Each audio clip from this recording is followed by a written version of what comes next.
ঘৰত কনফ্লিক্ট হয়নে এতিয়া যেহেতু এতিয়া চিনৰ কথাটোৱে আপুনি ক'লে তেতিয়া মই ফিল কৰিছোঁ চাগে সেই চিনটোৰ কাৰণে কিমান আপোনাৰ চাগে তৰ্ক লাগিছে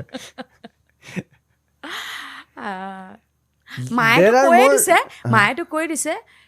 এই চিনটো অকণমান শ্ল' হৈছে নেকি মই কৈছোঁ কিয়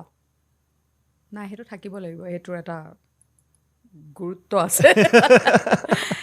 কিন্তু মই আচৰিত হওঁ মোৰ পিতৃৰ এটা বেলেগ ধৰণৰ বিশ্বাস মোৰ ওপৰত